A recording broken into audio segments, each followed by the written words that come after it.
Late one night, Frank Underwood, a politician, discusses a blue Toyota Camry, someone named Orton, and Orton's bothersome dog with his assistant after leaving a house. Frank expresses his displeasure with the dog, even interacting with it directly, revealing his disdain for useless things.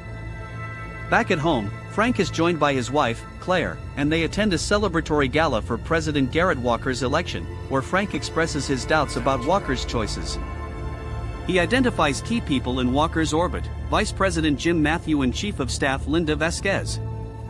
The Underwoods later discuss an upcoming assignment related to Sancorp, hinting at their strategic partnership.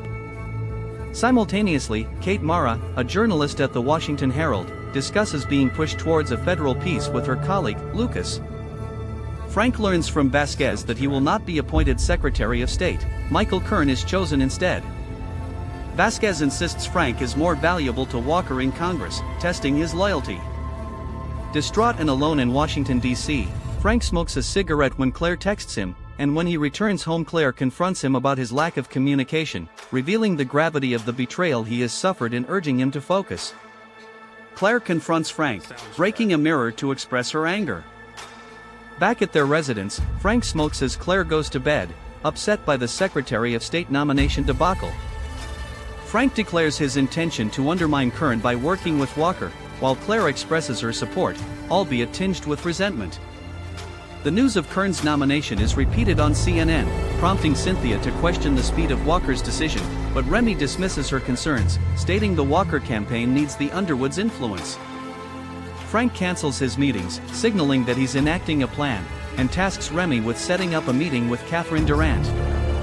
The Underwoods attend a church service, encountering Senator Chapman and Felicity. While outside, Frank observes Zoe Barnes arriving by taxi and being approached by a man.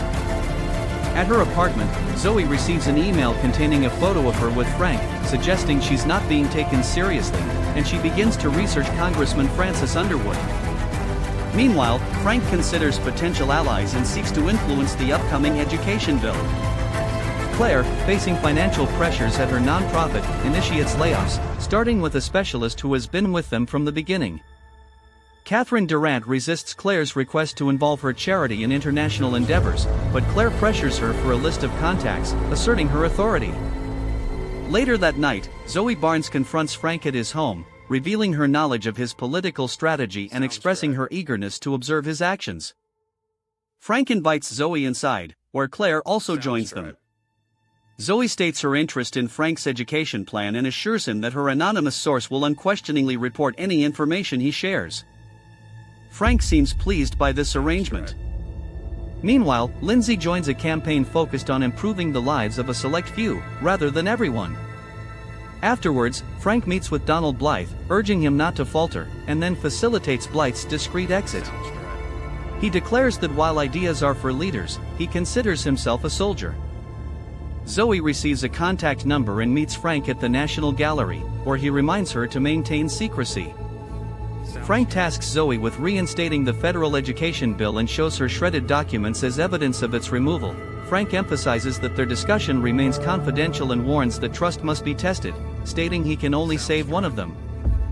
Zoe confirms that Lindsay has lost his job and promises to ensure his reputation suffers. Back in his office, Frank reflects on the difficult situation with Blythe, acknowledging they have no other choice. Frank confronts Peter Russo about his past transgressions, harassment, drugs, and drunk driving, urging him to conceal his offenses from the Ethics Committee and demanding his unwavering loyalty and courage. Meanwhile, at the Washington Herald, Zoe Barnes provides Lucas with information about President Walker's education bill, leading to a disagreement between Zoe and Tom regarding publishing the story, with Tom insisting on legal review. The story is passed to Janine for review and editing assistance for Zoe. News coverage highlights President Walker's inauguration and his promise to pass the education bill within 100 days. Frank and Claire attend an inauguration gala, where Frank meets with Donald Blythe about the education bill. Later, Frank reads Zoe Barnes' story criticizing President Walker's education bill as far left of center. We see the fallout as Blythe is shocked and Lindsay at the Washington Herald looks angry.